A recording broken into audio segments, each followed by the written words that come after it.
We can all agree that going to bed on time is very beneficial. Helps out our thought process, our emotions, and it's healthy.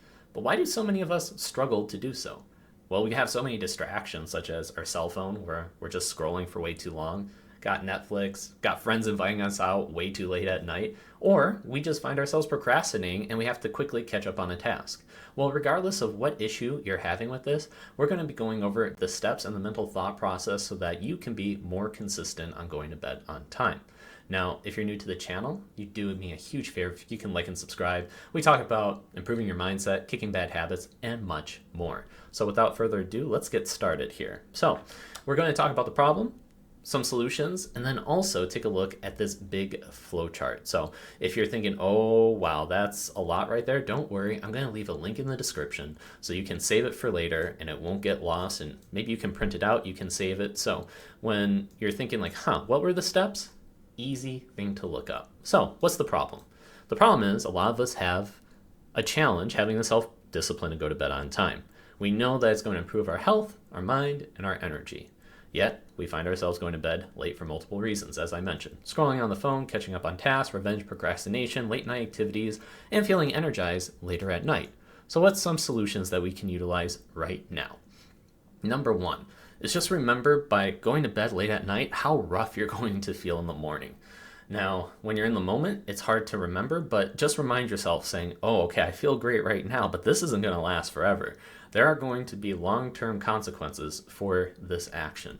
Number two, and this is my favorite one, is set up a bedtime alarm. Not a wake-up alarm, an actual bedtime alarm. So let's say it takes you 30 minutes to get ready for bed. Just reverse engineer it. Say, okay, I have to go to bed by 10 o'clock at night. Set up a bedtime alarm at 9:30 p.m. And then that way, it tells you like, okay, we got to stop scrolling. We got to stop watching Netflix, put everything down and start getting ready. Thirdly, is reward yourself for actually hitting your sleep goals. Now, we know that the rewards and the benefits are there, but you can add on extra benefits and rewards for keeping up with your plan, especially if, let's say, you hit a 90-day streak. Fourthly, inform other people of your goals because they may not assist you, but at least they're not going to be surprised where potentially you decline certain invitations. So let's say they want to go out late at the bar and you're like, hey, listen, I'm trying to get better with my sleep. I'm going to have to skip out on the bar activities. At least that way they may not like you for it, but they're going to be more aware of what you're doing. Fifthly, have an app that turns off certain notifications on your phone. So you could also turn off certain things, can turn off certain apps, because a lot of us are scrolling on our phones. So then by turning it off, having an app that turns that all off, restricts it, can be very beneficial. I'll tweak that right here in the text. 6 is remind yourself how great you feel with the sleep. Your brain is much more functional, you have more energy, you're in a better mood, just so many benefits. So actually write that down. Have it written down somewhere, whether it's in your main office, in your bedroom, whatever it can be to help you just remind yourself of it. Number 7, you're not creating more hours in the day. Okay, so often we'll stay up later at night and we're like, ooh, okay, I got an extra 2 hours to work on this project. No, you don't.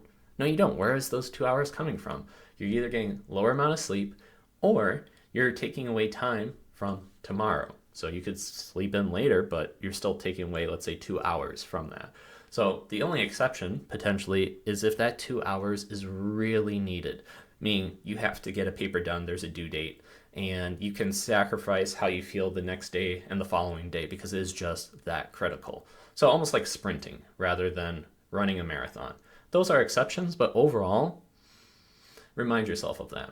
And lastly, yeah, there are exceptions. Like, don't kick yourself too hard, but you want to plan those out accordingly, budget them into your schedule, and keep those unexpected expectations to a bare minimum.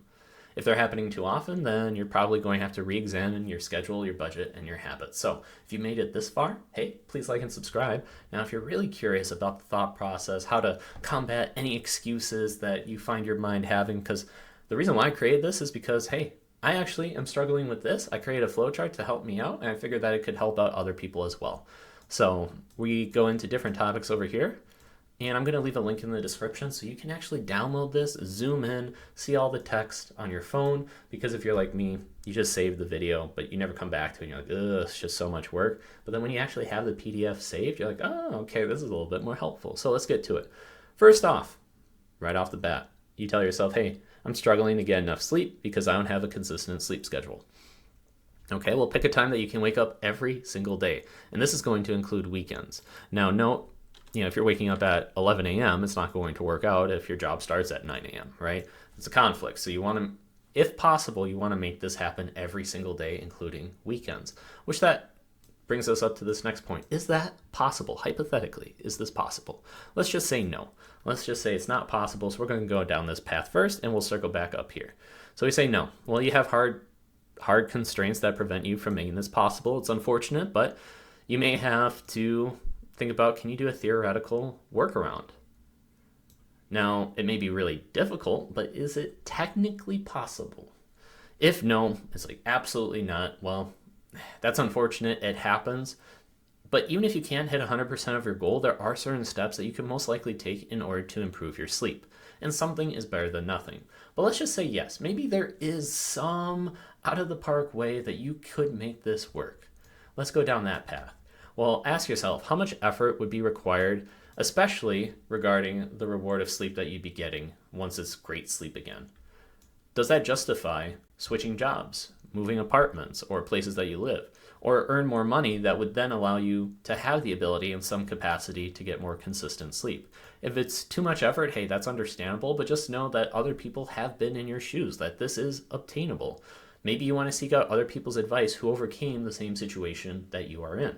But let's just say that you are willing to do what it takes. That is amazing. Give yourself a pat on the back because, yeah, it takes a lot of effort, especially for something that, like if you have like an amazing car, you can impress people, but going to bed on time and you tell people that, they'd be like, So, but the fact that you're willing to put in the time, the energy, the effort, don't decrease your own value in that regard. So, in order to make this happen, you may need to sacrifice more time and sleep temporarily, but be proud that you're willing to take the extra steps to secure that sleep. It is worth it. All right, so now we're going to circle back up, and let's just say, hypothetically, it is possible as opposed to it not being possible. But it's hard. It's hard to go to bed on time and be consistent. Well, why is it hard? We have many different categories here, so pick the one that you feel most applies to you. It's fun to stay up later because it's a high boost of energy? Well, let's talk about it. Well, the high isn't worth the crash in the morning or the next day. That couple extra hours of enjoyment isn't worth the suffering that happens tomorrow. So we can cross out that reasoning. Okay, I don't know why, but time flies by. Like I'm scrolling on my phone for too long. Well, yeah, time flies by when you're having fun, but you wouldn't do this in the morning if you have to wake up and go to work. You wouldn't waste time just scrolling randomly. Like you set up an alarm, you got to get going. So same thing happens with a bedtime alarm. Set up a bedtime alarm. Let's say it's 9 o'clock every single night, and then start getting ready for bed and be in bed by 10 p.m. That way, you're holding yourself more accountable. All right, next one is the time pressure motivates me to finish stuff I was procrastinating. Well, everybody has different ways of completing tasks, right? Some people are very proactive, others really get that high when they procrastinate. But by having a bedtime alarm and then also having just a regular schedule and a time limit, that in and of itself can maybe give you that same high that you're looking for, that rush, that time pressure, that time constraint. So utilize that for your advantage. It's not ideal, but it is definitely something. Okay, this one, I'm pretty sure this is going to impact a lot of you. Late night activities. Monday through Friday, you're awesome. You're amazing. But it's that Friday night, that Saturday night where, you want to go out to the bars, you want to hang out, you want to have fun, and then you're not going to bed on time. Because, hey, it's the weekend, you're going to have some fun. But staying out super late at the bars, the clubs, can ruin all the hard work that you put in during the weekday. Just throws off your sleep schedule. You're less likely to get that good quality sleep for the next week. Therefore, really consider having new activities that are fun and don't ruin your sleep schedule. I know that's hard because, hey, you have friends. And most likely they're not going to understand. But ask yourself this, if they are the type of friends that aren't willing to do different activities, like going to the bar is the only thing that they care about, ask yourself, are they truly your friends? Now, if this is your time in life where you're enjoying being young, fun, going out to the bars, have at it, absolutely. But maybe circle back to this video once you're looking to get back on track and have that consistency where you go to bed on time every single night. All right, next one is maybe you just dread going to bed, especially if your mind doesn't turn off. Well, there are some steps that you can try, such as meditation, journaling, turning off all screens 1 hour before bed. I'm talking about your TV, your phone, computer, tablet, because all that light just really activates your mind and gets it going way more. So create a game plan, a schedule for the next day as well. Because maybe you're the type of person that you're like, oh, I gotta do this tomorrow, that tomorrow. Well, take some time to actually schedule out everything. So then when you're done, you know, hey, when I wake up tomorrow morning, I am going to take care of this all and we are good to go. Next, staying up later means more time to get stuff done, right? We're like, hey, if I stay up 2 hours more, I'm getting more stuff. But you know what? Realize that about 1 hour of sleep equals 2 hours of energy for the next day. This is what I discovered. So if you really think about it, like let's say you get, let's just say 4 hours of sleep, you're really going to have 8 hours of energy, and then your energy level is just going to tank. Now, most people, they'll compensate with coffee, but that's just really borrowing energy from the next day. So this is just a basic calculation, but just realize like there's nothing for free here. It's no such thing as a free lunch. So you may be thinking like, ooh, I'm getting the extra hours, but you're not. So keep that in mind, that the math isn't really mathing. And then finally, is you may be dreading the next day. So you procrastinate going to bed altogether. And then you find yourself 30 minutes in, you're dreading waking up the next day. And you know that you're going to wake up a little bit more tired. So you keep on procrastinating even more until it's really ultra late. And then you say, oh no. And it's this vicious cycle where you just don't want to go to bed because you know that it's going to suck the next day. So the thought process I have is saying, I will eventually have to pay the price. And I don't want to allow myself to get into this bad spiral, but even if it has started, know that I'm in it and go to bed ASAP. I got to just take the loss. It's not easy knowing that, hey, this is my fault. I stayed up 3 hours longer. So not only am I still dreading it, I made poor choices and I dug myself into a hole. Well, take the loss right then and there, because if I wait anymore, it's just going to get worse. And then also have a game plan for the next day, because it's very easy to just fall into the same trap. So say, I'm doing something about this so this does not happen again. And that is set up your bedtime alarm for tomorrow night. And once it goes off, get ready for bed. Then be in bed by the specified time. And then that way you know that you're not repeating the mistake.